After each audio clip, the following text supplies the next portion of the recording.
Hey Phil, how you going? How's it going? Good to see you. Good to talk to you. Thanks so much for doing this, man. I've been keen to talk to you for a long time, actually. I initially followed you on, I think it was Facebook, where you were doing most of your promoting and posting and putting up your training and all that kind of thing. But now I've kind of haven't been on Facebook much at all. I don't really use it, and I follow you a lot on Instagram and see a lot of what you do.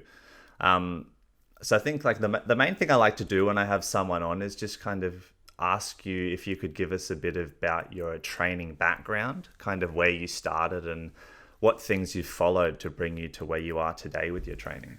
All right, I started off in like martial arts when I was around 13, and that got me into like doing physical activity. Really had fun with that.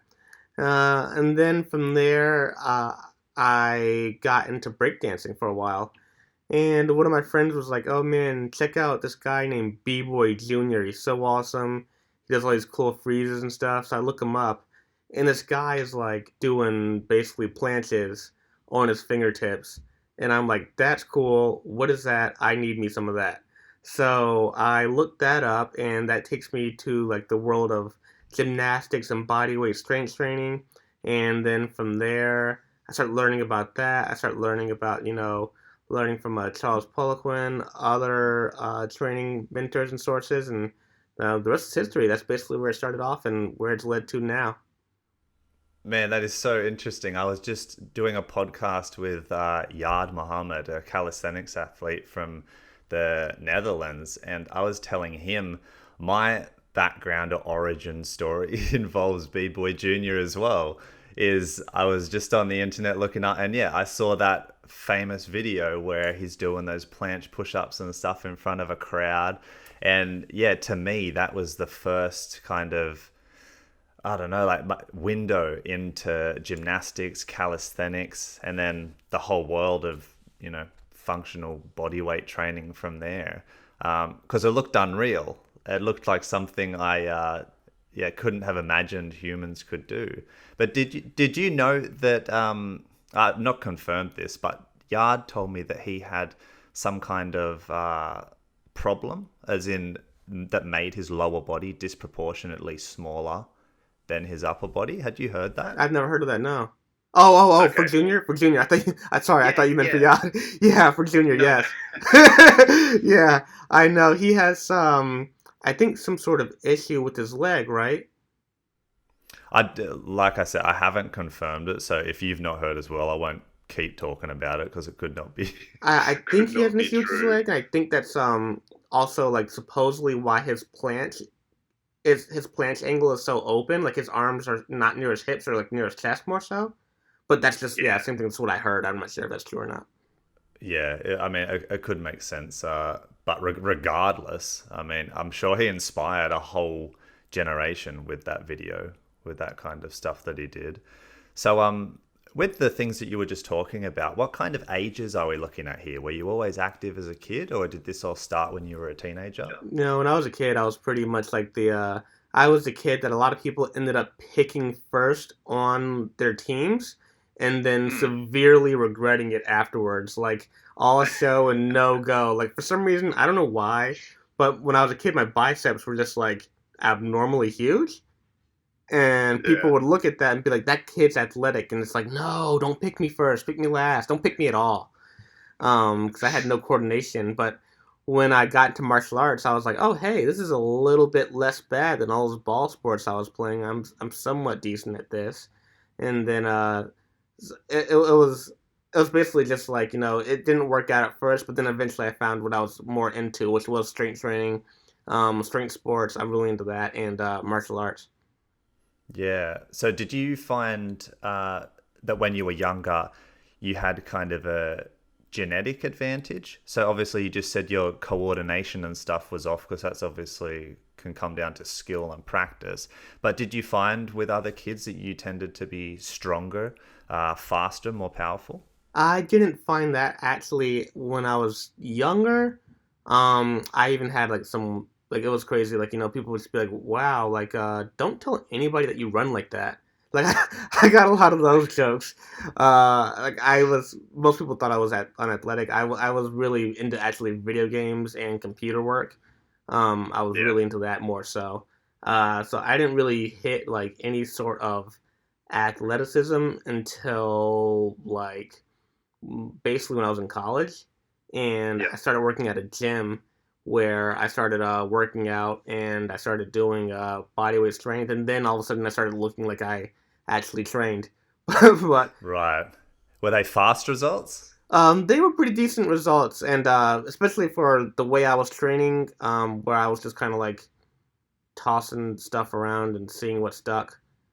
But Yeah. yeah, it's just like me just doing a lot of everything and basically having the ability to work out at a gym, so I could be there all day and just test stuff out, and play around, and drink a lot of protein shakes, which Yeah, that's how it started for me too, man. So, so with B Boy Junior, about what age were you when you saw that video? that would probably be somewhere around 18, 17, 18, 19, because that's when I graduated when I was 17, and I remember being out of school when I went to go to my first like b-boy session with my friends. Yeah. So I'm pretty sure it was somewhere around that time. So after martial arts for about 4 years or 5 years, I started going into breakdancing as well, and that's where I saw like b-boy junior, also b-boy Cujo, and b-boy darkness, and those were my favorite three. Wow. And I was like, oh yeah, this is Yeah. this is something I like. There was at around 13 for me was when I kind of tried to. I only kind of dipped my foot into breakdancing, but I was, yeah, when I was 13, I was in this youth center in my local shopping center, and this TV was playing the UK breakdancing championships, and it was this I don't know, like it was just this video full of the coolest tricks you could imagine.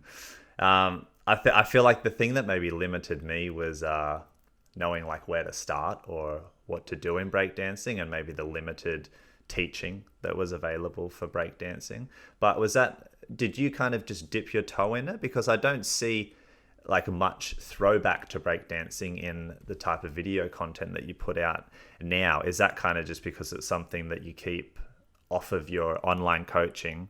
Or is that something that you kind of did in the past and it evolved into the gymnastics and stuff that you do today? Yeah, I'd say it was probably a bit more of a like stepping stone into what we're doing now, and Yeah.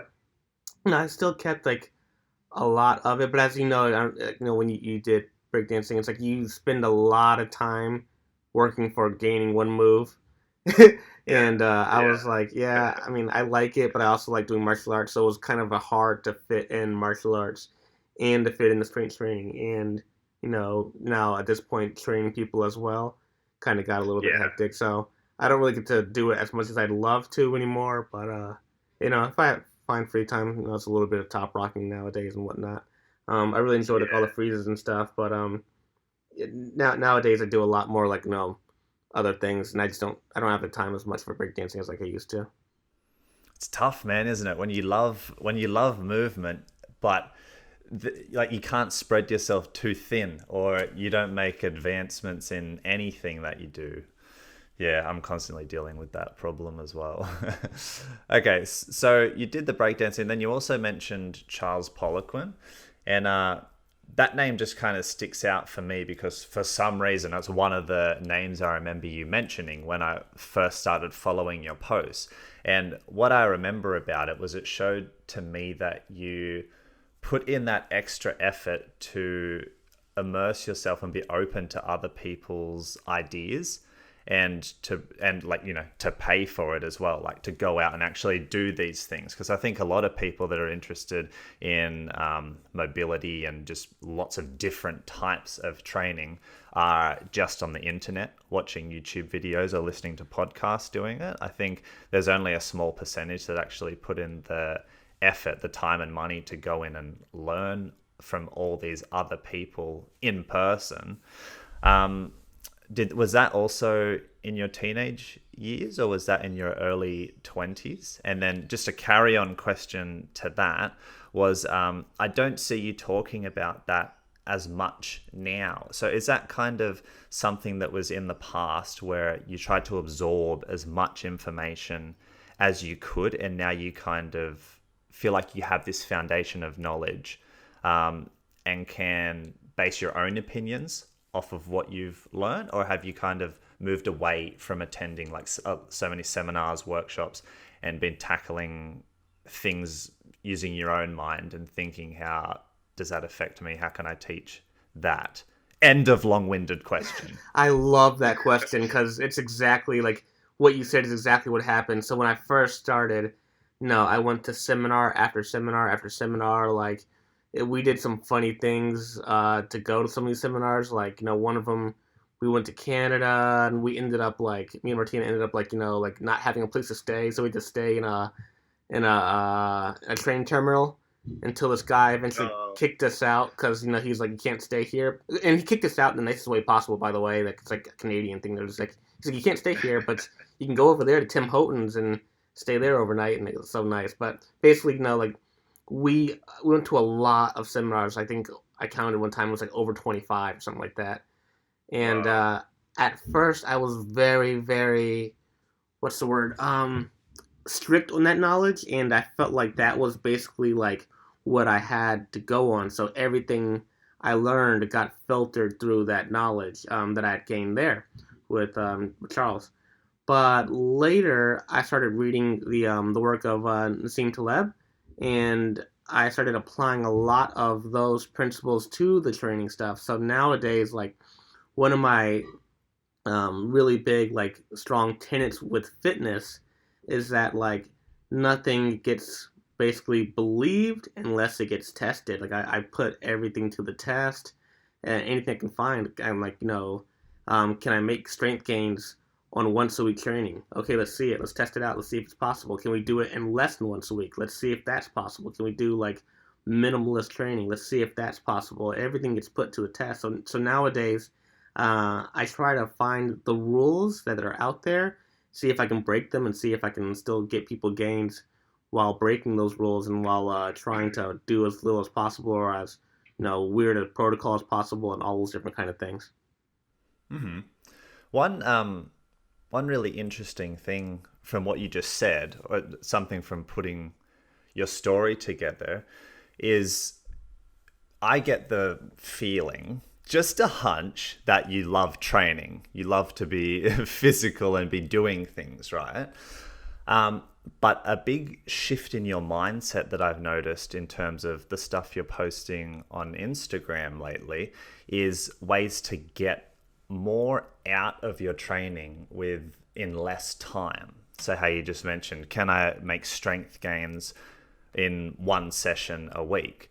So I'm trying to think how to word this. So would you not, if you love training, would you not be looking to, say, putting aside like 5 hours a day to train? Just an example number, putting aside 5 hours a day for training and finding out ways to optimize those 5 hours, as opposed to finding the shortest amount of time you can make your gains. Because I would think, if you love training, wouldn't you want to be working on strength for more than once a week? Does that kind of make sense? Yeah, it makes total sense. So when I first started training less, that was probably one of the bigger issues. I had like some sadness just because I was like, man, I really want to train more. But so like the idea with the training less is this: basically, I don't think that we can find out exactly what is optimal at certain points in time. So one day I might be able to train for 5 hours with this many sets, this many reps, and this much weight, and that's great. But then next week, maybe my dog dies, maybe my house burns down, maybe my job fires me, etc., etc. And then all of a sudden my stress is super high. I don't know what optimal is. Maybe what was optimal for last week is no longer optimal for this week. So we can't really tell what exactly is going to be the perfect kind of training for each time. But what we can tell is the minimum. I can always tell what I didn't need to do. So, like for example, if I'm doing some squats, and then I'm making my gains in my squats, and then I'm not doing deadlifts. If I test my deadlifts out and they've improved without me doing deadlifts, I can be like, oh, that's interesting. These squats are improving my deadlifting without me doing deadlifting. So it's kind of like I can figure out, okay, hey, I might not need to deadlift to make deadlift gains. That's pretty cool. Now, if I were to, on the other hand, to squat and deadlift, I might not be able to figure that out because I'm doing both. But if I do like one and take out something else, and that other thing goes up, I can be like, oh, that's cool. Like that works. That improves that. And on the flip side, if I were to squat and my deadlift stayed the same, I could say, oh, hey, well, maybe squatting doesn't improve my deadlifting. So maybe I know I need to squat and deadlift to make gains in those. But basically, what the minimalism does is it lets me kind of like figure out what's needed and what's not needed. And from there, that lets me like tinker and experiment and see what I need to have people work on versus what I don't need to have them work on. And that's for me really, really, really fun to do because it does help people save time and energy, especially when not everyone has like the ability to work out all day. Okay, so is that kind of your approach to just strength training, or would it be towards skill acquisition in general? Say it was to improve coordination, balance, things like that as well? Yeah, it can be for those two. It's a little bit harder with certain other things like skills because like for example, one of my favorite things is MMA, and like you can't really like one person might beat one person, and one person beats one person, but the other person beats this person and that person. So it's like a little bit harder with skills. You can kind of try it, but it just doesn't always work out the same way as like strength, which is a little easier because it's like number based and it's very like rapid Yeah. intensity based. You can just kind of tell exactly what happened. You've still found. Sorry, I think the connection went a bit funny there. What was the last bit of what you were just saying? With strength training, it's a little bit easier to tell what happened. Like, we can say, like, oh, I squatted 100 pounds one day. Next day, I squatted 105 pounds. Like, it's like, okay, that's a little bit easier to tell compared to something like, oh, I'm throwing a jab better. And it's like, I don't know if that's actually better or not. It's like better for this person, maybe not better for that person. Hard to tell. Yeah, yeah. And would you find that, so with your approach to strength training now, does it tend to be that talking from a foundation or like a general perspective, if you start with less and you add more if you're not seeing results? Is that kind of where you start? Like you'll always start with one session a week when it comes to strength training and add if necessary? I usually start a little bit on the lower end and then I work up from there. So, like, I try to see what the less amount is and then work upward as opposed to working like this starting off people with like German volume training 10 by 10 and then going from there down because it's like well, one, a lot of people don't want to go down so that never actually happens, and two, it's like you might not need that. You might just be able to start off with like one session a week and you might even not make massive gains. You might even make better gains since it's like maybe work out really, really hard and then spend the rest of the time recovering, and all of a sudden you come back and you're like, whoa. So like me personally, for example, I was working out like 4 times a week at one point, and I was having trouble progressing because I was just like fatigued a lot, and then it was weird. Even Martina, my wife, was like, every time you train less, you seem to make more gains. And I'm like, yeah, but I want to train more. So whatever, screw that. And then eventually, eventually something would happen inevitably where I'd miss training. Then I come back and I'm like, whoa, I'm super strong. So one day, uh, I just started thinking of being like, I'm just going to train less, and I did it for a while, and I was like, oh man, the gains just won't stop coming. So like it might even help some people, especially if they're having a hard time with recovery. I'm not sure, but if you start off low and you start with the closer to the low side, you can tell how much work you need to kind of like gain. You can be like, okay, well, it seems like I need to add a little bit more if I want to gain here, or you can say, hey, this amount is helping me gain already. I can just keep going with this and ride it out until it stops. Mm. So how would you say that kind of minimalist mindset? I don't even know if this is even what's better or this versus this, but how do you find that that kind of minimalist approach goes up against tried and tested strength training programs like a Smolov training cycle, or like a 5x5, just classic, 3 times a week kind of program that has a little bit more kind of volume or more sessions than you would consider a minimalist approach. So I tell people oftentimes, I'm like, man, I used to be able to know exactly what, but my crystal ball got broken one day, and like I can't can't see anymore. So and when that's in the shop, but when it gets repaired, I'll be totally set. But really, basically, what the thing is, like for each person, I really don't know. So like, let's say for one person might be making more gains by training 3 times a week and getting those sessions in, and that might make them more optimal gains, right? And then as they progress, they might find that, oh, hey, that's weird. I'm just not recovering like I used to. I used to work out Monday, Wednesday, Friday, and that was fine. But then, by Friday, I'm just beaten down. I'm regressing, and every week I just get weaker and weaker and weaker. Well, if that's the case, maybe you should try doing less rather than doing more like most people. And then on the flip side, you might have someone with total opposite experience. They might start off with like doing the least, and then they're like, okay, I'm making gains, it plateaus. Now I need to add another day during the week, something like that. So that's also why another thing why I'm really big into like, hey, take your time, start off a little bit lower, and then add on to that. You can really with that see a lot more, I think, than if you start off high and like kind of gauge around there. Because if you start off low, you can always be like, okay, let me add a little bit more and see if that works. Add a little bit more and see if that works. But if you start off high, you kind of like you don't know if you're doing way too much, or even if some of that extra work might even be detrimental. It's just costing you extra gains that you could be making.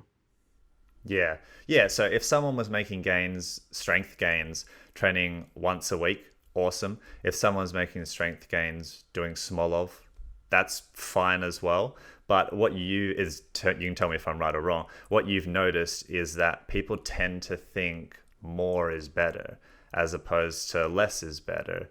And are you kind of trying to, I mean, you found that training less was helping you, but have you kind of recognized that within people is to think that more is better? So you're trying to bring attention to the fact that, hey, consider that maybe it's less is more.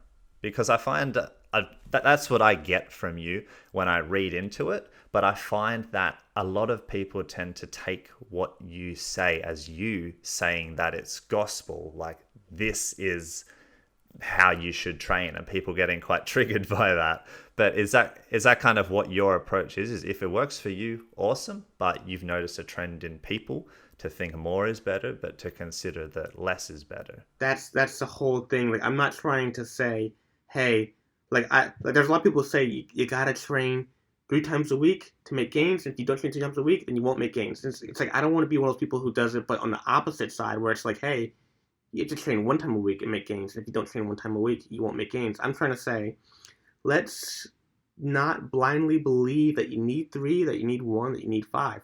Let's test it out and see what you really need. And then from there, once you know what you need, you can adjust based off that. And that right there is like where you get the real knowledge. So if you're doing 4 times a week, you might not know that you only need 2. But if you test out 1 first, you can go, oh, that didn't work. Let me try 2 now. Oh, hey, 2 works. Great. But if you start off with 5 days a week already, you can't tell if 2 or 3 might have been appropriate. Mm. And what about one little caveat to this in terms of how we were saying there can be a difference between this skill-based work when talking about a minimalist approach and strength gains?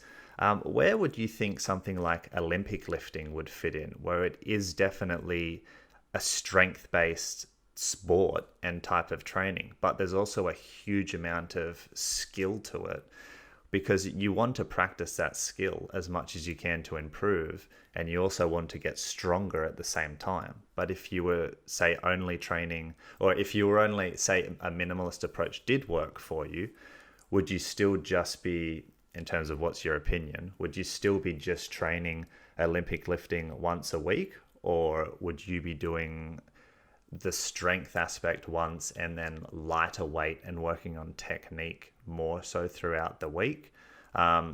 Is Olympic lifting something that's even in your background in terms of teaching and that? I realize I'm asking you this. I don't even know if you have done much Olympic lifting in the past. Yeah, I did a little bit, but it's not like near good enough that I would ever call myself an Olympic lifter. To coach it and do it and things like that. Yeah, yeah, yeah. I mean, I did like back when I used to do a little bit of CrossFit. I did some Olympic lifting, but I'm sure if anybody ever saw my form, they probably dropped the barbell on my head. But in terms of like the philosophy of something that is strength and skill based, it's not just a one or the other kind of thing. How do you think you would approach that? So I guess that's a good question. I love those kind of because I'm like, I was thinking. I think if I was going to test that out, I would do something like maybe one day would be like about going real heavy and pushing the lifts, and then the rest of the days would be about improving the form. They'd be mostly skill sessions. Like I really like the idea of training at the extremes. So like spending time training really, really, really hard, and then on other days going for a walk, light restorative stuff, relaxing, regenerating, and then going back to the other extreme, training hard. So one of my things is like I train hard, and then I don't go back to the gym until I'm ready to make a PR, basically. So I think Oh, if I okay. was if I was doing Olympic lifting, what I would do is probably like one session would be about like training really hard and setting PRs, right? And Yep. then the rest of the days would be probably about like working on the skill of the lift. And goodness knows, I could probably use a lot more skill in my Olympic lift. uh, but then like next time I go back to the session to hit a PR, I'd go to hit a PR. Then I'd spend a lot of days light working on technique, and then hitting a PR, technical days, hit a PR, that kind of thing. So basically training at Right. the extremes where I'm either making really big gains and working really hard, or I'm working really soft on the other side. But like trying to stay out that middle zone where you're kind of like you're kind of working, but you're not really making the biggest like impact on yourself.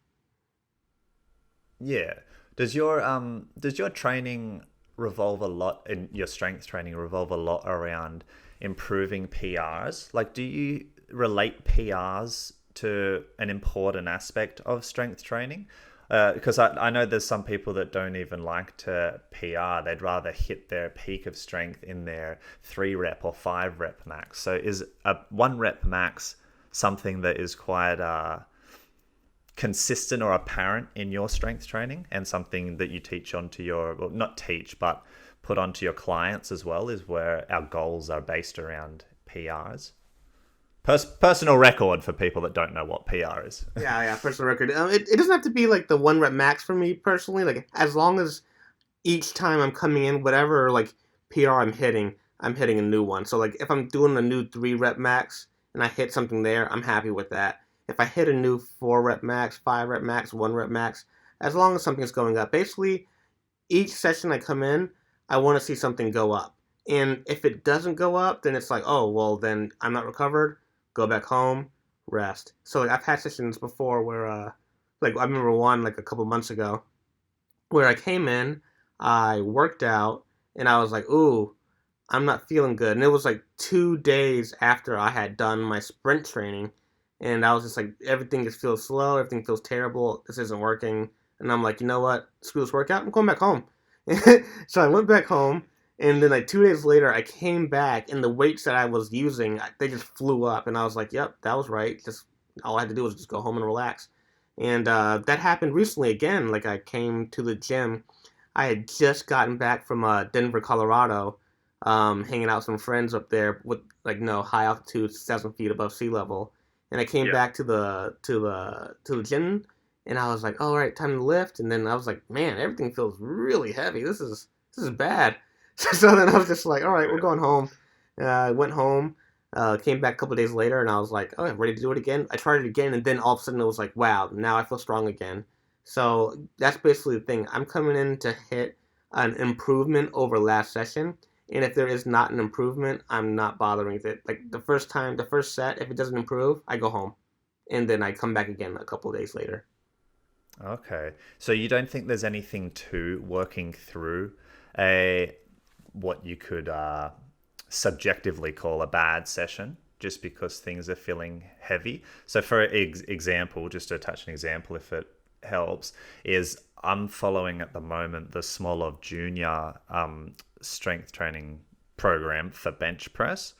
And the other day was 105 kilos for, what's that for Phil? It's about 230 pounds, roughly. 4 reps for 8 sets. And I came into the gym. I'd just done a jiu-jitsu session and then done about 3 rounds of rolling before that. And I worked up to my weight and I unracked it. And my first set was brutally hard. I was like, damn, this is freaking hard. And I've still got 7 sets left. And then the next set was even harder. I only did 2 reps and then I racked it. Then after I racked it, I took the 2.5s off. So it was 100, and then, which is about 220 pounds. And then I unracked it and did the remaining 2 reps. Then my next set was at 100 kilos, 220 pounds. Then I added, the next set was 102.5 kilos. So I don't know, like 5 to 8 pounds or something I added. And then the next set was back to 105. And then the remaining sets were all 105, which was like the goal working set. And then the last set, I filmed it just because I was struggling so much. I thought once I finish this program, I'm probably going to make a YouTube video, PR, and put it up there. So I'll film this because it's really friggin' hard. And because I filmed it, because I knew I was on camera, that was my easiest set of the whole session. So it made me think how significant the mental side of it is, as well as the physical side. So kind of just going round the roundabout, back to my first part of the question was, do you think there's importance in working through a bad workout where you don't feel as strong? I think there can be. I absolutely think that you can experience kind of like just, like the first couple sets just don't go your way. And then all of a sudden later in the session, you're just like, oh, I hit a PR. That's so weird. So it can happen. And then I've had sessions happen like that. I've had other ones happen where like the whole thing just went to crap. So typically, personally, this is just me, like in the way I do it and the way I do it for my trainees. I'm like, if you have a bad first set, it's okay. Just go back home, recover, come back, do it again. I better go better. Most times, the second time people come in, they do better. But I totally see it as valid too, where if you keep pushing through it and eventually, it works and comes through, that's totally valid to me too. Both ways I think are awesome. Both ways can work. Me personally, I just like call it a day and go home.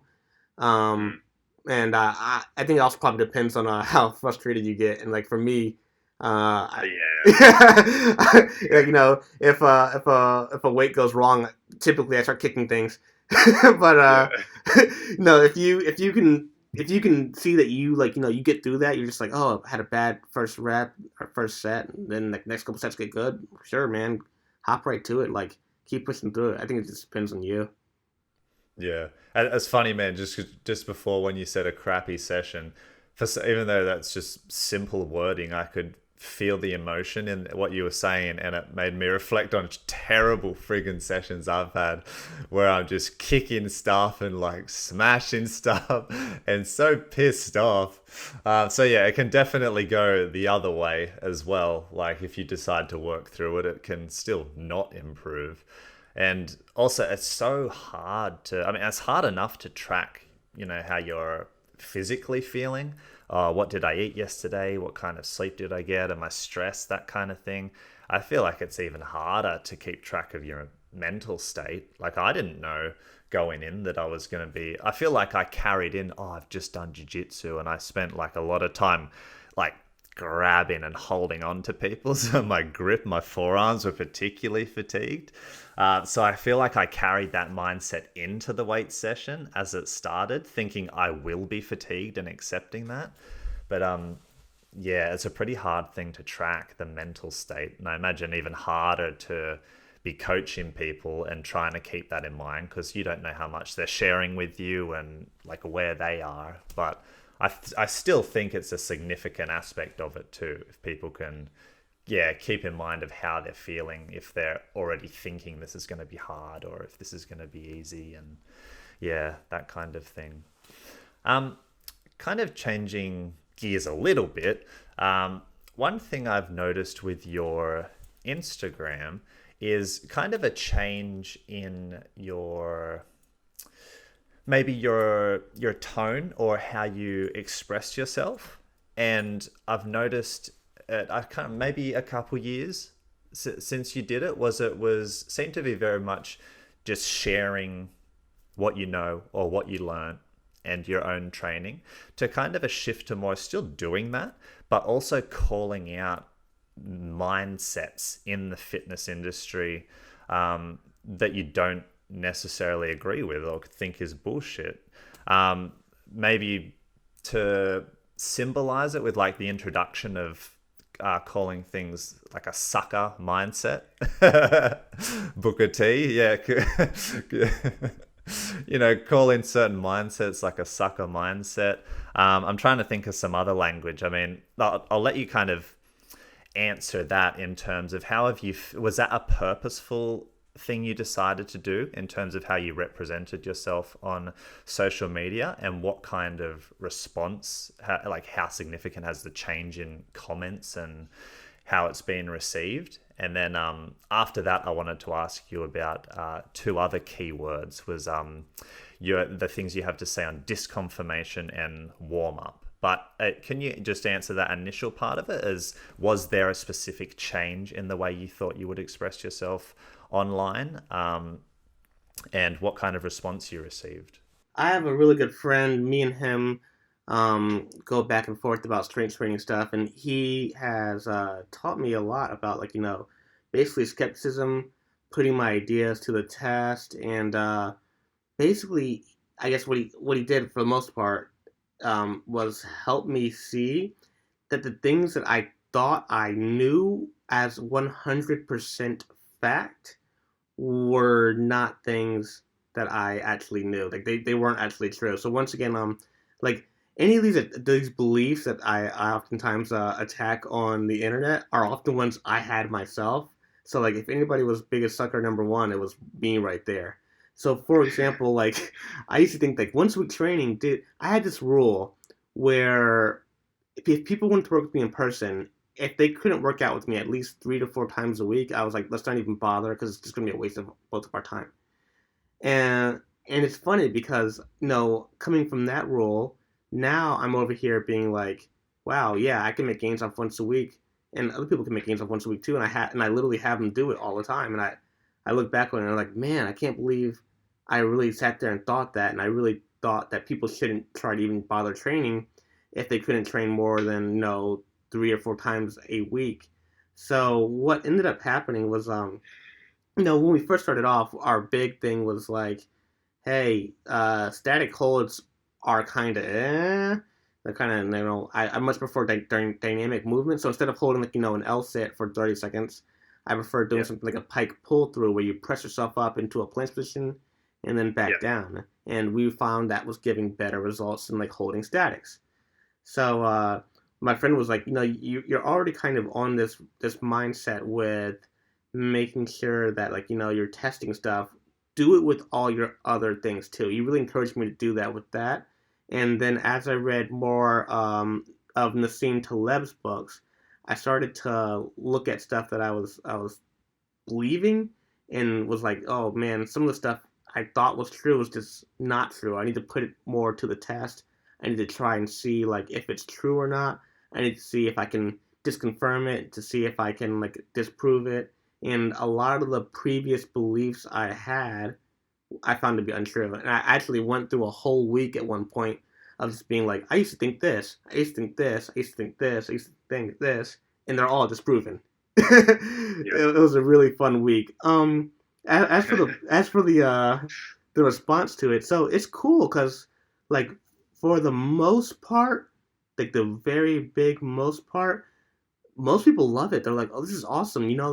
I'm a person who has kids and or has to a job or a wife and a business, and they're like, oh, hey, I'm able to now train and I'm still making gains and I'm not doing those other things that you said can be like, tossed out and I save a lot of time and I still make gains. It's awesome. Thank you so much.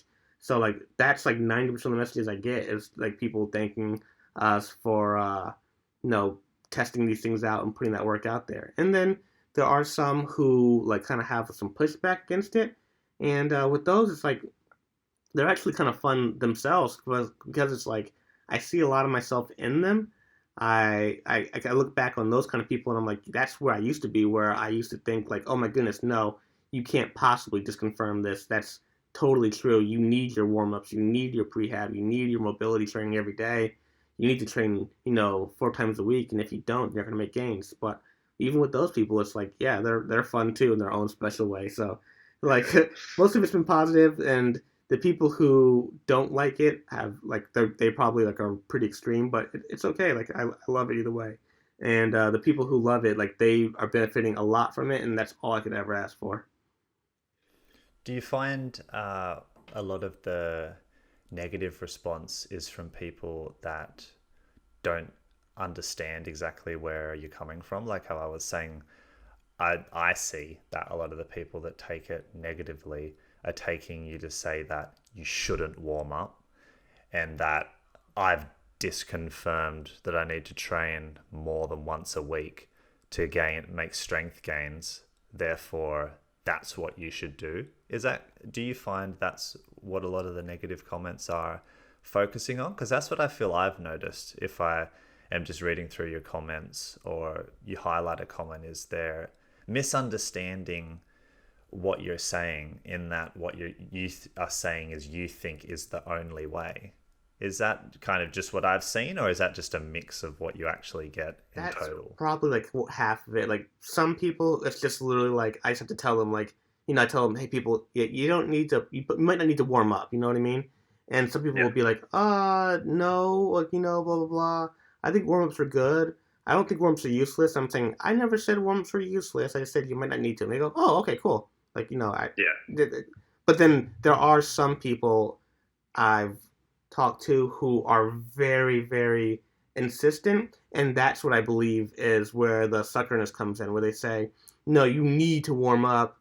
You absolutely need to." And I'm like, "Well, I've shown that you cannot warm up and still not get injured." And those people will say, "No, you need to warm up," and that I call that doubling down, where you like see something disconfirmed or disproven, and then you still believe it, and in fact you believe it even more intensely.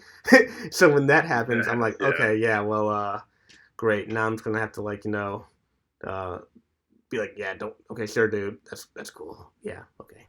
Yeah.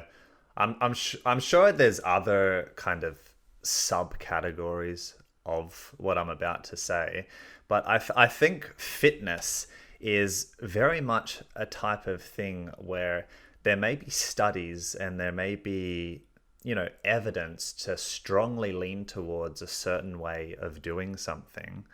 But if someone does find something different or opposing to what that evidence suggests, I don't think it's something that should immediately be overlooked or dismissed, because training or physical training can be so individualized, or it's specific to person what works, because we all have, even though we're all human, we all have varying genetics, varying proportions, varying diets, varying stresses. Like there's so many different things that can impact how we make gains and how we make progress, that to say for any type of training that there's a one size fits all is just not true.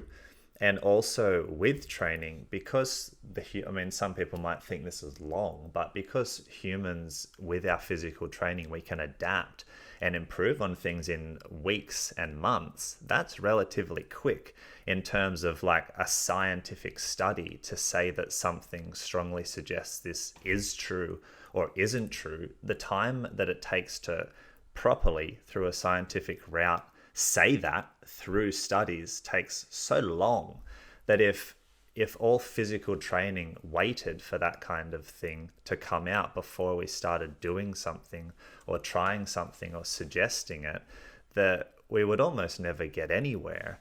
So I think it's important when it comes to physical training to not ever say that what you're doing is definite for everyone else, that that's what they should be doing, but to always be skeptical and questioning things and trying things out for yourself to see if they work.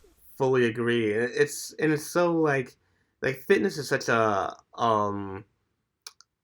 low risk kind of field. Like, nutrition or something like that, or finance, you might want to be a little more careful there, because if you screw up in those fields, you could end up dying or losing all your money, at a blackjack table. But here with fitness, like, what's the worst thing that happens? You lose some gains? Like, oh, what a big whoop. Like, try something out. Maybe you find some knowledge that lets you improve yourself for the rest of your life. Maybe, maybe you spend 20 minutes warming up 4 times a week. That's 80 minutes a week. That's an hour and a half almost. And then multiply that times 52, and that's that's a lot of hours, basically. So, if you try not warming up and then seeing if you can make gains off that, if you don't make gains off that, well, okay, fine. Just go back to what you were doing before. But if you do still make gains and it all works out, well, then you just saved yourself, over 50 hours a year.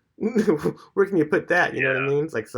It's like, test it out, see how you like it, see if it works, and if you don't, you can always go back. And if you do like it, then great, you learn something that will change the rest of your fitness journey, the rest of your lives. And what I find is that a lot of people can sometimes be a little bit scared to take that test and take that risk. But if you do, you can really save a lot of time, a lot of energy, a lot of everything. Yeah, I mean, I'll put my hand up and say I'm definitely one of those people that finds a mental hesitation to not throwing my warm up away, but even shortening it a bit with certain things. I have a very like with the bench press, I have quite a ritualistic approach at the moment to how I work up to a working set. Where did that come from? The initial questioning of, do I even need to warm up? Because I find for people that do warm up, like I would, or for people like you, for people like me, and for other people I've had on the podcast, I would just assume that we all know that, or we were all taught that a warm up is important to kind of get the muscles ready for what they're about to do. And it's more the general public that are where we look at it and are like, you really should do some kind of maybe preparation before you do that, because you probably don't have much mobility in your chest. So you should maybe do some dislocations or hanging or things like that to prepare yourself. So for someone that is definitely clued in on optimizing human performance like yourself, where did the idea come from to go, do I even need to warm up? Like, why was it a warm up that you looked at and thought, is that necessary? Or is it kind of, you look at most things in training and go, is that necessary? And warm up is actually one of the things where you found, hey, this isn't really that necessary for what I'm doing. Actually, that was like one of my, once again, that same friend I told you about earlier. His name's Eric. He's awesome. But he basically, I asked him, like, blah, blah, blah. We're talking, and he's like, yeah, I don't really warm up. And I was like, what? My mind was blown. He was like, yeah, at most I do I don't know, 10 air squats, and I put the weight on the bar and I do it. And I was like, dude, you're crazy. How could you do that? And he was just like, it just works. Like, try it. So I tried it, and I was like, oh, hey, this is awesome. I can squat so my best back squat ever was a little bit over double body weight. Okay. And whatabouts is that? You can tell me in pounds. I've got a calculator here. At the time, I was around 187, so I hit around 375 for a back squat. Nice. Then another about 170 kilos. Yeah, I think so. Matt, that probably sounds so small to you because kilos go down. You're like 170. Man, math was terrible for me. I'll take your word for it. 170 is good, man. What? So you without warm up did 170? No. That was my best max. That was my best max that I Okay. ever did. And that was with Okay. warm up and everything. So then, Eric told me he doesn't warm up, so I was like, okay, you know what? Let me try it. Because at that point, he was teaching me like, how to be skeptical, how to think about what I'm doing and test stuff out. So I was like, okay, let me try it. And then over a couple workouts, I worked up to being able to hit like 1.9 my body weight on the first rep without a warm up, and I was like, holy crap, this is insane. So I'm like, okay, that's not bad at all. I'll take it. And I'm hopefully going to hit eventually times two again without a warm up. But even if I never do, I'm like, I'll sacrifice the point one in exchange for not having to spend 20 minutes ever warming up ever again. So it's like that's basically where I came from though. Like, he told me he didn't warm up, and I was all right. Well, let me put it to the test. Let's see where it goes at this point. And so nowadays I do though, like test everything out. Like if I have like a mindset, I think, or if I call I call it paying rent. Like all my beliefs have to pay rent to me, and if one of them doesn't pay rent, I evict it. Yeah. So like I test all of With them. like a strike system, or if just immediately, like just say you didn't warm up, did a squat, hurt your hip or something, would you immediately throw it out? So yeah, if that were to happen, then I'd be like, okay, this might be saying that I might need a warm up. But then again, like the cool thing with this confirmation is I can keep testing it over and then see does it. What about this? What if I did a different weight? Oh, okay, hey, that doesn't hurt. All right, so I don't need to warm up. Maybe the rule is not that you need a warm up. Maybe the rule is you need a warm up if you want to hit like a certain weight. You know what I mean? Yeah. So we can go off that, or maybe I can say, okay, well, if I warm up, it'll give me an extra, I don't know, point 0.5, like point or 0.05. I can't do math. Gains basically. I think point 0.5 would be like 50%. Like, but yeah, like I could say something like that. Maybe I'll figure out so that warm-ups aren't needed, but I'm not gonna say at the same time warm-ups are useless. I'm just saying you don't need to do it. Maybe if you don't want to, you can save yourself a lot of time. Okay. And do you think that that kind of applies to uh, so like if for Eric, for example, I haven't met Eric or know Eric. Is he a strength athlete? Is he strong in terms of like when he's not warming up and then lifting a weight? Are we talking like 200 kilos, 300 kilos, or are we talking 60 kilos or 100 kilos? And do you think that they're, I mean, because the one you said you did 1.9 times body weight without warm up. If that's like, to me, thinking of like how you said what your one rep max was, like that's still significant to not warm up and then do that. Do you think that there is a difference in terms of if you're lifting like 200 kilos? Do you think that there should be some prep leading up to that, and it would be a different approach to someone that's they're going to lift 60 kilos? Like I don't even think my mind would have hesitation to unrack 60 without a warm up and do it, but there would be for 200. I haven't ever hit 200 kilos, but when I do, I'll let you know. But That's about 440 pounds, by the way. Sorry, I realize I'm still talking in kilos. no, that one I remember because I wanted to hit that at one point back when I was bigger. I lost 25 pounds, and now I don't know if I'll hit that ever. Man, that would be nice, wouldn't it? A nice 200. Oh man. What I would say is, I guess at that point, well, the cool thing about it was like, if I keep going, maybe I'll find out that if you don't warm up, then your body doesn't need a warm up. Maybe you adapt to not needing a warm up. Maybe I can keep going and getting higher and higher and higher without a warm up. So, yeah. At worst, I find out that I don't make as much gains as if I, would have done something else. And at best, maybe I find out, oh, hey, by the way, this whole not warming up thing, that's great. Like, you actually adapt in a certain way where you don't need to, like, ever warm up, and then you get able to lift heavier. So, like, it could go either way. So, for a person who's squatting, the entire world, maybe they need to, or maybe they don't need to eat either. I really don't know. But it's just something that you can test out and play with and see if you like it. And once again, if you don't, just toss it out and go back to what you were doing before. Did you have any like warm up cracks or anything going on when you did your, you unracked that weight for the first time without the warm up? Oh, like any like joint popping or anything? Yeah, yeah. No, not really. Um, so what I did learn was that you know that feeling when you pick the bar up and it feels like, oh crap, this is heavy. Yeah. 100%. Yeah. I had to learn that like not to trust that anymore because like when you warm Yeah. up, that is I think probably the nicest part of a warm up. When you warm up, you don't feel that feeling anymore. And if you Yeah. want, you can even like over warm up and like lift a weight that's like way heavier, just unrack it and hold it, then Mm. put that weight down, take the weight off, and like put your normal weight on, and it'll feel super light. So like Mm. that's a cool little trick you can do if Yeah, you. that's interesting. Oh, it's really fun if you don't try it. It's called a heavy support. So like, let's say you're squatting 100 kilos, then what you can do is take 130 kilos, put that on the bar, unrack it, and just hold it at the top, and it'll feel heavy. Do it for about 8 seconds, then put the bar down, and then take off that extra weight, and then put the normal weight on, then unrack that bar, and it'll feel super light. Like it's just like, whoa, this is nothing. And Wow. then you'll just Yeah, wow. I hadn't thought of that.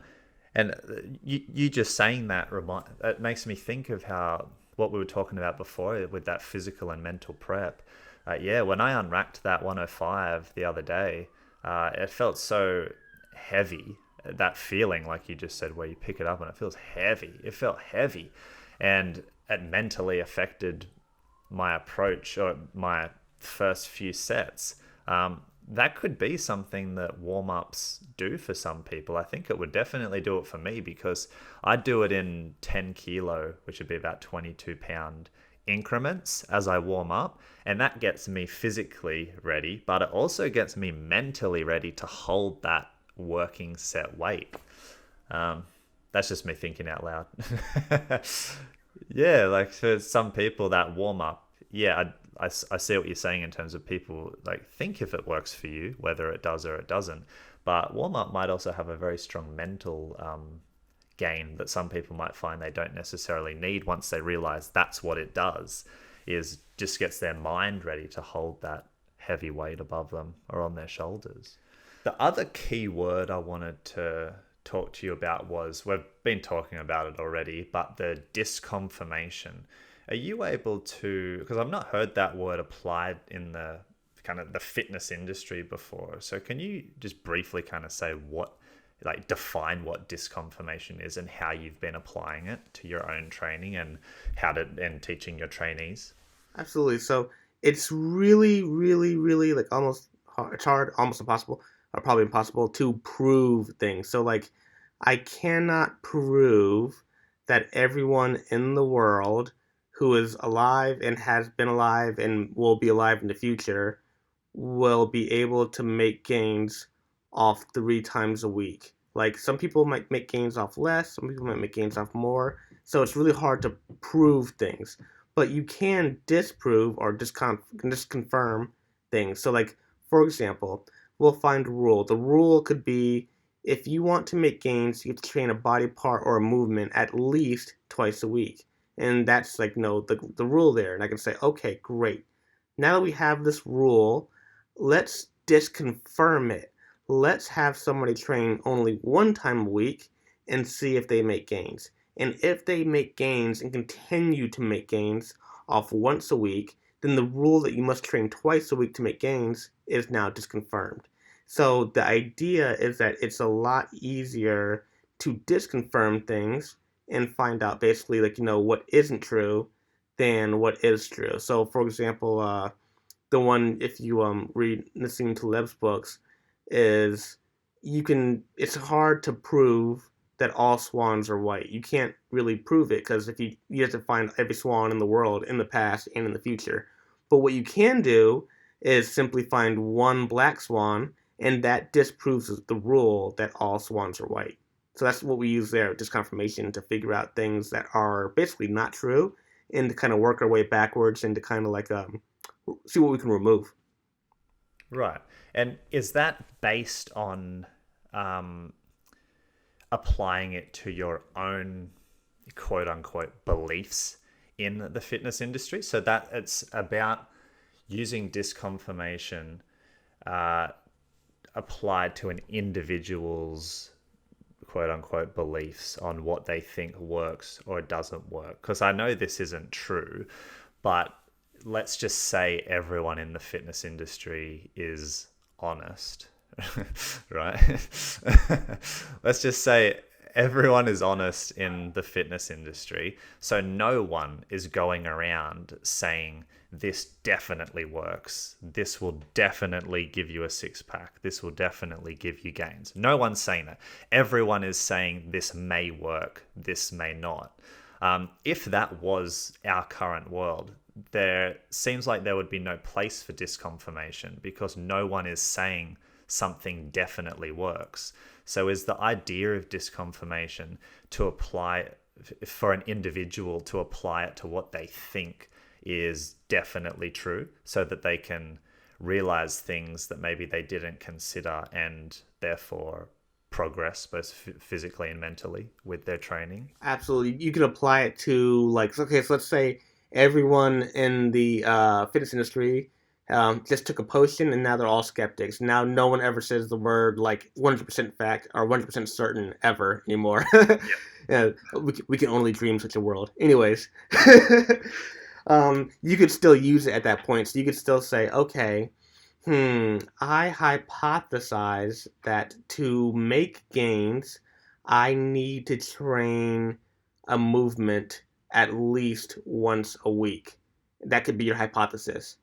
And then from there, you could say, okay, what I'm going to do is try training once every 8 days. And if I consistently make gains off once every 8 days, then I know the idea that I need to train once a week, once every 7 days, is untrue. So from there, you can kind of take stuff away via negativa by removal, and you can kind of start to see a little bit more of the truth. Now, if you read like a study or something like that, the study might say, well, 3 sets a week is optimal. I'm sorry, 3 sessions a week is optimal. And that may or may not be true for you. But with disconfirmation and removing stuff via negativa, it's a little bit easier to find out what the actual truth is there. Mm-hmm. You find it gets you to the truth quicker than confirmation. Mm-hmm. Mm-hmm. And is that what you used to do, kind of to sum it up? Did you used to look for confirmation in things, and now you're looking to disconfirm things? Is that kind of how it changed? Yeah, that's a lot of people. Like, I mean, and I was like one of the biggest like people of this. Like, if I had an idea, I'd find all the instances that proved me right. Confirmation bias. But Yep. these days, what I try to do is if I have an idea, I'm like, okay, let me find what disproves this idea and see if it's not true. Or let me try to disprove it myself and see if Yep. it's not true. And if I can, then I can disconfirm that rule.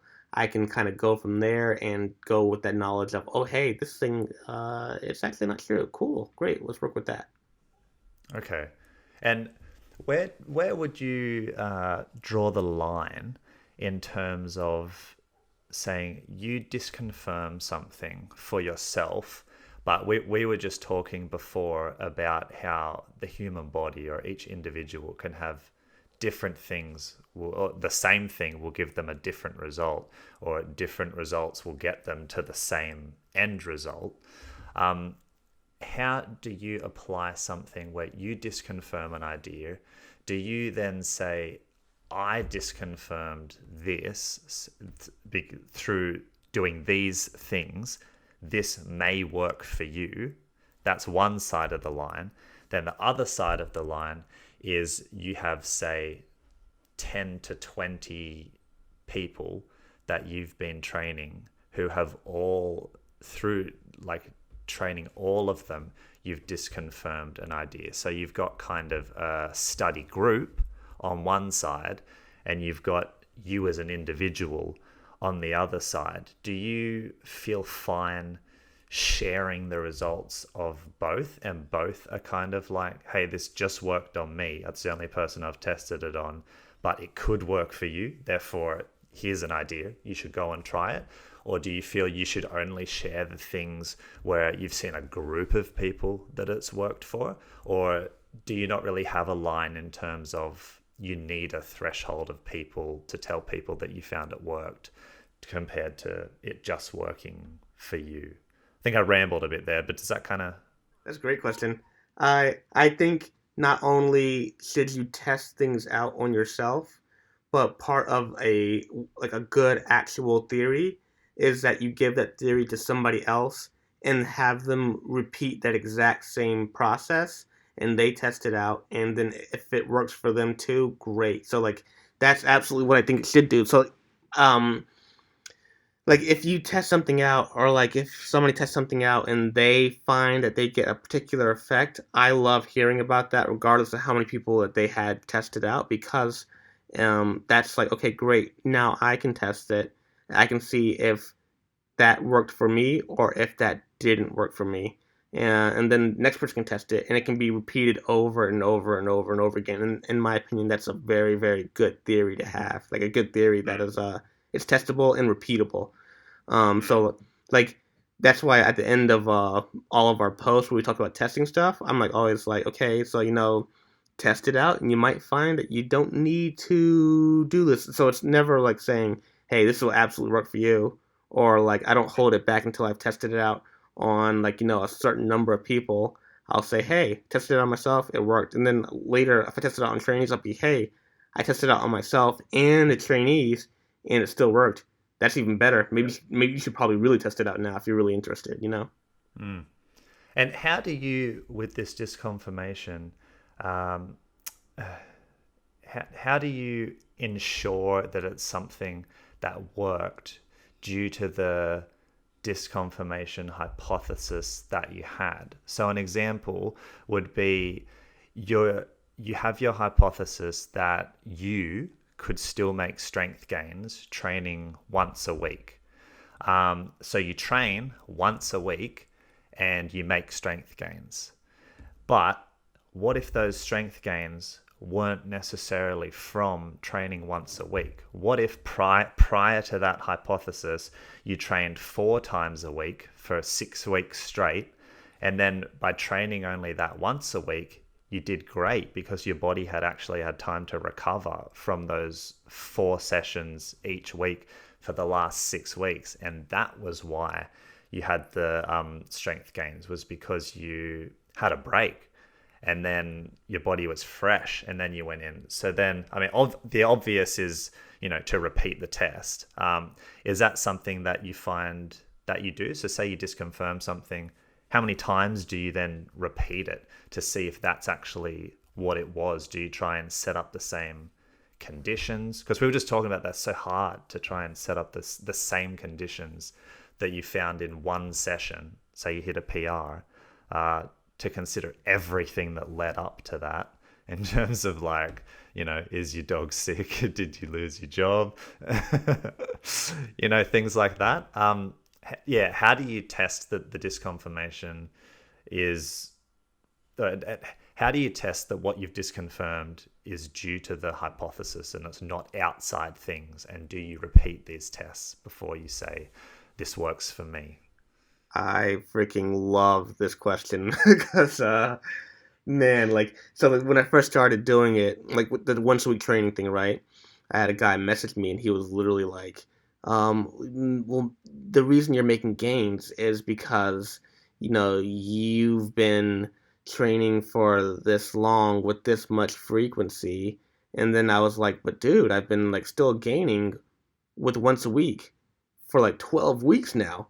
And he's like, yeah, well, some peaking can still last that long. And I'm like, okay, well, what are you gonna say when I continue to make gains for the rest of the year? Like, are you gonna like, change your mind here? And he's like, yeah, whatever. And I'm like, okay, cool, whatever. So like, but he brought up a really good point. It's like, oh, hey, what if it is just like, I've been training this much, and then now I'm moving on to this part. Like, we're training once a week. So it's like, yeah, I repeat the test and I keep going with them for a long time. And for me personally, I like to test stuff basically until like it stops working and see how far it can get me. So like, I'm still training once a week now, and seeing just how far I can get with the gains of once a week. And I'm still gaining on one session a week right now with both my Mm. sprint training and my strength training. And we did a mobility test. We did a once a week mobility. I'm still doing that test right now, and it's still going. I'm still testing sprint work with to see if it has an effect on aerobic work, like distance work, and it's still going as well. And they're still Mm. making gains, and it's like, yeah, the longer this goes on, the more confident I'm feeling with the idea that this works. And then with the more people who I can get involved into it and have them do it, the more confident I feel. So like at first, it was just me and Martina, but then like I got another trainee who he was like, yeah, I'll do once a week. Let's do it. And I'm like, great, man. And then it was really cool because like I wish I kicked myself in the face like every morning because I didn't take it before and after of this guy.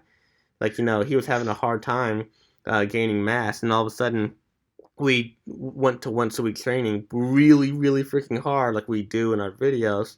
And all of a sudden he's like looking jacked. And I'm just like, I should take a video of this. But Yeah. but It should be a requirement for everyone to submit their before photos in bad lighting and whilst bloated. no oil, yeah, after like a really bad pizza and ice cream meal.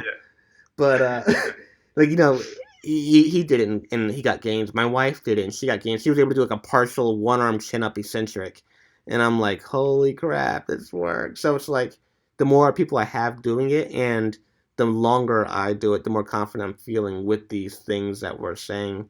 And that's why I like to put it out there too. It's like, hey guys, try it out, see if it works, and see how long it works too. And if it works forever, great, keep going with it. And once again, when it stops working, great, you can just add some more if you need to. Yeah. I mean, regardless, it's hard to argue against results, and it's even harder to argue against consistent long term results. Um, okay, so if I can kind of change, like shift gears a bit again, I wanted to ask you just kind of about your training. So back when I think it would have been more when we were on Facebook more, when I first started following you. So I've probably been following you for about 4 years, maybe. I'd say give or take a year, around 4 years. And you have also put up clips recently, I think, of, past training. And you used to do things like one-arm handstands, and there was some other thing. Are you still doing full planching, or are you at kind of like a maintenance level straddle planche, or what are you at with that? I'm still working on a full planche push up. So like the whole like the static hold, I don't really care too much about. What I'm Yeah. trying to work on is a full planche push up, and it's cool because like lately what I'm finding is that like before the static hold, like I could do it if I did like a line of creatine off a gym bench and like slap myself in the face and played some like Slipknot, and then I was like, all right, let's do this. but but now like I can basically do it whenever I want for a couple seconds, Yeah. and so I'm finding it's more and more accessible. The full planche push-up is still hard. It's like the hardest push-up I've ever done, but Mm. I'm finding I'm making like free gains in the static hold just from working on the planche push-up. So I'm really happy with that. Okay, awesome. Well, yeah, I mean, my question was, it seemed that in the past I saw more footage of you chasing like these large, impressive, physically very demanding skills or feats of strength. Whereas now I seem to notice you on more of like I know you said you're still chasing those strength PRs. But it just seems to me more of a maintenance type of training that you do now. So I just kind of wanted to ask you how has your training shifted over the last several years, and what are your goals at the moment in terms of your training? So for the most part, yeah, I really just test stuff out. Like maybe I could make gains if I trained more often. I don't know, and part of me at this point is very, very unwilling to do more work because I really like I really enjoy my free time. I really enjoy all the other stuff I do in life. A lot of reading, a lot of spending time with my wife. I get a lot of like life satisfaction out of my relationship with Martina. So like we hang around each other like, all day. So there's that sort of thing going on. There's a lot of stuff that I'm really into right now, and training is kind of like one of those things where I'm trying to get the most out of the time that I'm willing to put in. So when I go to the Yep. gym, I'm working out super duper freaking hard with the accommodating resistance that we show on the thing. So like if I had to list like things I'm working towards, it's probably like a planche push up. Um, I have a ring handstand push up now, so I'm just kind of like adding more load to that. I'm just adding more load to the one arm chins with accommodating resistance. Just improving the back squat and all that stuff in the front lever row. And it's really just about working on those and like as they go up, seeing what other free gains I make and other stuff. The whole thing of we're trying to see what we can work on to make direct gains and free gains. Okay. Wow. So you're at a point where you're satisfied with how many hours you're putting into your training. Nice. That seems unachievable for me. I always seem like I want more. Yeah, and and I'm not gonna lie. Like I don't want to seem like I'm this guy who's like, oh yeah, I'm so satisfied with doing so little. Because when I first started like training less, I had probably like a massive identity crisis. I'm like, I don't know who I am anymore. You know what I mean? Like it was hard because like training was literally my hobby for a long time. Yep. So like I don't want to like give anybody like a false view of like what I am because I had that same kind of like oh man, I'm losing my hobby. But nowadays I picked up a lot more different ones. Yep. I really love to like read. Like I read a lot probably like every day. I'm really into MMA. Um I really am into like meditation lately, so I'm doing a lot of that. So there's just a lot of stuff I'm doing. So like adding in another like thing to do, it's kind of hard to do with already having the whole like adding in more fitness is hard to do with all the stuff I'm doing now. And I'm really into Yep. like video games nowadays too again, so like that's happening too. Uh oh. Are they still as addictive as ever? Oh, absolutely! Like I love watching movies. I love playing video games. That's like me and Martina's two hobbies. Like we've played like Borderlands like probably over 10 years. We've had the same game that we've been playing for such a long.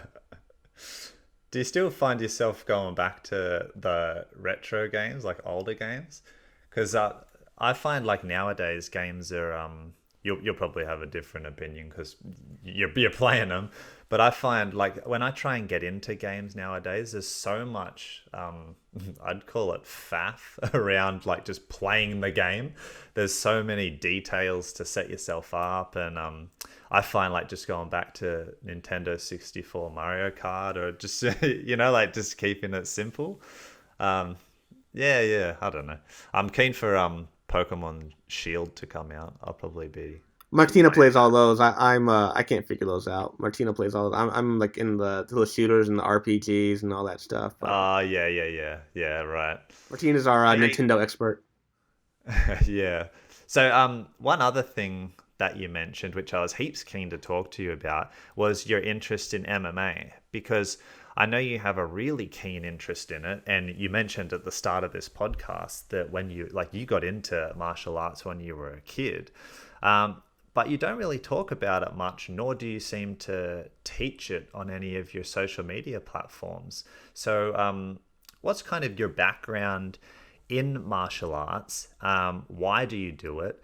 And how come it's not something that you share much on your social media when you have a fitness channel on a platform? How come it's not something that you find yourself talking about?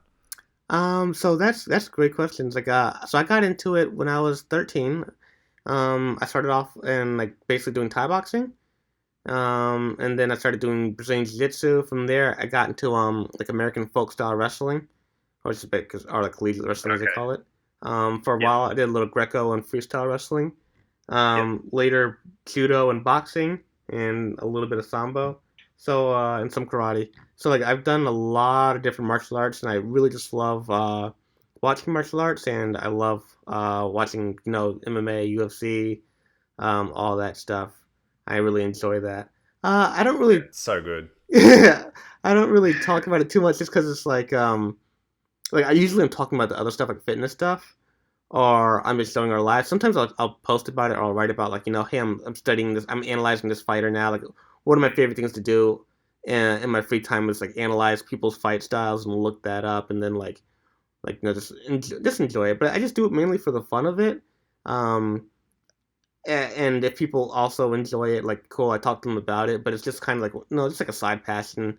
Just like a lot of us have like a passion that we do on the side. That's mine. That's like MMA. I really really enjoy that. Martina really loves it. She's what actually got me back into it when I had taken a break for a while.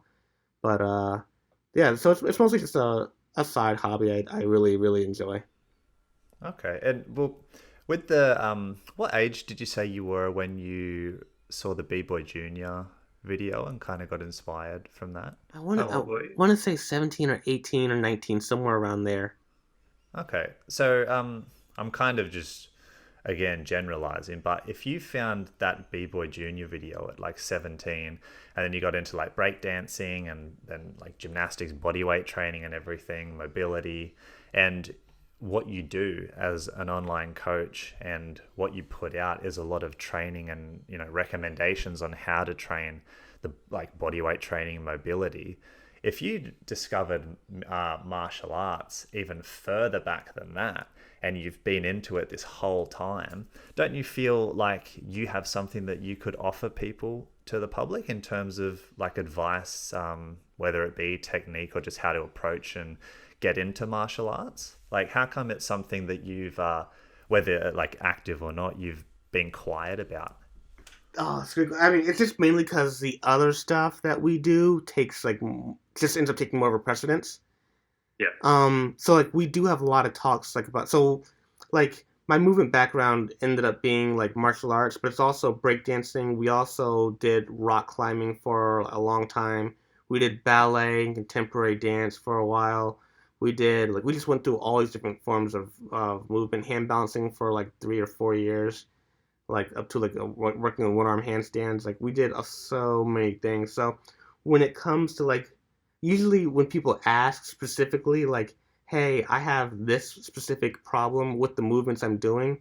What can I do to fix that? Like for example, a lot of times I get people who are climbers who want to work with us, and they're like, okay, I want to train like 3 times a week, but also I'm climbing 7 days a week, help me out. And I'm like, all right, look, dude. So like, we're gonna train 1 time a week because I don't want you to get tinnitus, and you're gonna get tinnitus, like probably. Yeah. So like, when it comes to those sorts of things, like I love that I have that I've had that experience because it helps me help those kinds of people. But what just ends up happening a lot of times is a lot of people are more interested in like the general strength stuff from our page. This is what we've noticed. So we generally talk about that. But like if people send me messages about like the actual movements they're doing and how to like combine like their handstands with their their training, or like in our online coaching, when people ask us like how do I combine going to jiu-jitsu class with still making gains in my strength, or how do I make sure that I don't hurt my wrist when I'm doing handstands and strength, or how to make sure I don't get tendonitis in my elbows when I'm doing climbing and strength training. That stuff like really really helps. We definitely help those kind of people like that. But yeah, for like the Instagram and stuff, mainly it's just been about the testing lately, and that's where it's gone so Yeah. I far. mean, I was always interested in martial arts, but I only started doing it. I, you know, really slightly dipped the tip of my pinky into martial arts over the course of like kid through to in my 20s. But it wasn't until I think 26 years old, I'm 29 now, that like tried to actually get into it and make it something that I do on a weekly basis and learn from. So I started wrestling in 2016, which isn't very big in Australia, so it can be hard to find places, yeah, particularly that are near me. And now I'm keeping up more local because the wrestling was so far to travel to. Yeah, I'm doing jiu-jitsu, and the gym happens to also do MMA, which is usually Muay Thai classes. And then when you spar, it depends who your teacher is, but when you spar, you can mix in your striking with your wrestling, with your jiu-jitsu and everything. But yeah, I just think it's such an oversight for a lot of people that are similar to you and me, where they train because they want to make their bodies better at doing things. They want a functional body that has a lot of skills in its toolkit. And to put all this effort into improving their strength and their power and their mobility, and then they find themselves in a real life situation where they have to defend themselves. If the other person doesn't have any like really strength background, flexibility, mobility, but they have a slight idea of what they're doing in a physical altercation, they'll likely have an advantage over you who's put so much effort in. So I kind of feel like it's now an obligation of mine to, whenever I can, talk about learning self-defense as an essential part of your physical training. If any part of you trains to make yourself better, improve your body. I definitely agree. Like it's something that you hope that you never ever really have to use, but it's nice to have it. And just even like I've ever since I've been doing martial arts. I think I've been doing it probably for like I think I'm 28 now. I think. Uh, so like 15 years. You think? I think yeah, man. It's been a while now. Pretty sure I'm 28. So it's been like 15 years of martial arts. So my mentality now is if I'm going to get into a fight after 15 years of martial arts, someone's going to pay me for it.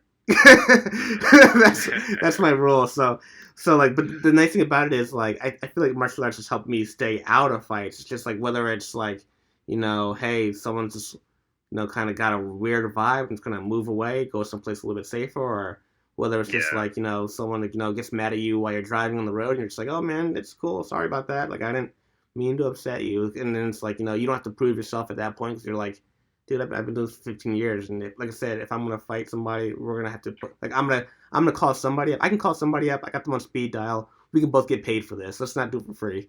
You know what I mean? Yeah. Yeah, I mean, I think that's one of the reasons why it took me so long to do it, was because the reality is I can avoid altercations. So we live in a developed world where we're not, like looking over our shoulder when we go down the street, or, like all that kind of stuff. In the world we live in now, you and me, it's something that's pretty easy to avoid. But I think when it comes, or what I ultimately decided was, you can't guarantee it will never happen, and I think it's kind of like an insurance for that kind of thing. And I think there's also benefits to learning how to control someone else that you can't get from only focusing on controlling your own body, and it can actually influence the type of training that you might then decide to do with your mobility, with your strength, and that kind of thing. I fully agree with you. What I'm basically meaning is like I feel like not only does if you ever have to defend yourself, you're good to go. But what I more so meant was like I feel like not only is there the aspect of if I ever got into a fight, I think I know a lot more what to do with myself. But then I also just I don't know what it is, but it's like having that martial art background just kind of lets you like stay out of it. It kind of gives you like that lack of ego that keeps you from like getting into fights, or it also gives you kind of like that intuition. Like have you ever seen someone that's looking at you the wrong way, or just like I should just leave. Like, it just doesn't look right. You know what I mean? Like, it's that kind of thing. And then I love that point you also made about, like, learning how to move your body. Like, I think when it comes to movements, there's, like, generally three kinds. There's movements that you do by yourself. So, like, swimming, sprinting, shadow boxing, gymnastics. Then there's movements that you do with a willing partner. So, like, dance, or acro yoga, or like Olympic lifting. And then there are movements that you do with a non-willing partner, which is basically combat. So I think like martial arts gives you that non-willing partner one, covers that, but it also covers moving by yourself, because like to throw a good punch, you have to learn how to move by yourself before you can move with a non-willing partner and punch somebody who doesn't want to get punched. And then in the middle of that, you also have to learn how to punch a drilling partner who's kind of helping you, and your guys are working together to get the same effect. So, like, I think you get to get Mm. basically all three with martial arts, which is really cool. Yeah. Yeah, it's so interesting. It's also it's cool to see, to elaborate a little bit on how I was saying, when you're sparring and stuff, it tells you and can show you things that help to dictate what you train when you're on your own. Is you might find like you have terrible balance when you enter a grappling exchange, or you might find, like for me, I gassed out like so quick when we were doing wrestling rounds. I was like, oh my God, this is the most intense training I've ever done, and my heart and lungs cannot keep up. So it highlighted the importance of some cardio training into my into my programming. I know exactly what you mean. Like, I still remember back when I used to wrestle in high school, and that was the most intense cardio work I have ever done. Just 2 minute rounds of like takedowns, get back up and do it again. Like that was the most intense cardio I've ever done. Yeah. People don't unless you've wrestled. I don't think people understand how tough a training session can get. It's so rough. I'm happy to hear that you have that in Australia because I know it's not as common as here in America, but that fact that you have it so close by or even have it available to you when you're 29, that's awesome. I'm so happy to hear that. Yeah, it's super valuable as well because when I'm sparring with people, when I'm doing the MMA, one of the things that is noticed is that I can link it together, and also a kind of a lack of the other, like, keep in mind I'm a beginner, but a lack of the other people knowing much wrestling. So putting in that year that I did in wrestling, going down to Sydney, because Sydney is like the capital city of New South Wales, which is the state I live in. And Sydney is maybe like an hour and a half by train or an hour drive. So it was like a commute to go down there to do it. But yeah, putting in that year with the wrestling has benefited my mixed martial arts in general, like going from the striking to the wrestling down to the ground and getting back up and stuff. It's been probably the most valuable of all of them so far that I've noticed. I love that. Like that, I think is one of the for MMA one of the best tools you can do. Like there's a popular writer and podcast person named Jack Slack who I really love, and one of the things he said was like, if you got good wrestling, if somebody is a better striker than you can take them down. Mm. If someone does BJJ better than you can make them, you can keep them taking you down. And if they're a better striker and ground person than you, then put them against the cage and pound them out. You know what I mean? So it's like Mm. you can, if you wrestle, you control where the fight goes. A better wrestler controls where the fight ends up, and that's what I love about it. Like you basically control what aspect that fight stays in, and that's why I think like if you get a chance to wrestle, that's great. If I ever had kids, I'd have them wrestle like in high school or even before then, Oh probably. yeah, Oh yeah, yeah, for sure. I definitely Yeah, would have. Wrestling's so good unless you're going up against Demi and Maya. Yeah, yeah. As we just saw. Oh man, Whoops. Yeah. Woo, almost. Oh man, I, I mean, to his credit, he still, like you said, controlled where the fight went, but yeah, it just didn't go his way. Eh? Oh my god. that was crazy. I loved watching that. I was like, oh, nice heel hook transition to the mount to the Dominica choke. It's like, wow, beautiful. It was because it was on in Singapore. It was on at like 1 a.m. here in Australia. Like, usually it's pretty good when your usual cards are on. For listeners that don't know, we're talking about the UFC, mixed martial arts. Usually when it's on in Las Vegas, which is usually where they have it. For us, it's like during the day. So it's a really nice time. You just kind of put your Sunday aside because we're ahead as well. Like, it happens Sunday, not the Saturday. But yeah, this was at 1 a.m. and I didn't know heaps of the fighters that were on leading up to it. I watched a few of them, but yeah, I was like falling asleep and stuff. But then when the main event came on, I was like wide awake. When I'm like super excited for a fight, my heart races more. I feel like I have anxiety and stuff because I'm so excited. Like, what the hell's gonna happen? I was like, yeah, I was so tuned into that fight, man. It was really exciting. I'm so jealous because I'm always asleep when the fights happen because they happen in like about 2 or 3 hours behind our time, and I go to bed early, like 9 o'clock usually. I'm like an old man, so like by the time the main event happens, it's like 12 o'clock, and I'm like, nah, I'll just catch it tomorrow morning. Yeah. Yeah, I know. You got to like stay off Instagram as well. Yeah, yeah, exactly. It's just like, no, let me catch it on Fight Pass when it happens. UFC Fight Pass. Yeah. Well, all right, man. We'll end it there. This has been my longest podcast. It was a blast. Yeah. Yeah, thanks heaps for coming on, man. I really enjoyed that conversation. Before we go, did you have anything you wanted to plug? Yeah, so if people want to find us, they can find us on Instagram. We post daily there. We post all our tips and our tests and our tricks, and you can message us. And our Instagram is the underscore mindful underscore mover on Instagram. And if you want to see us online, you can go mindfulmover.com. And if you want to send us a message and get in contact with us about online coaching, you can email us at mail@mindfulmover.com, and we'll get back to you. And that's the training that we run to help people make more gains in less time. Awesome. Yeah, I'll put all that in the show notes so people know where to go.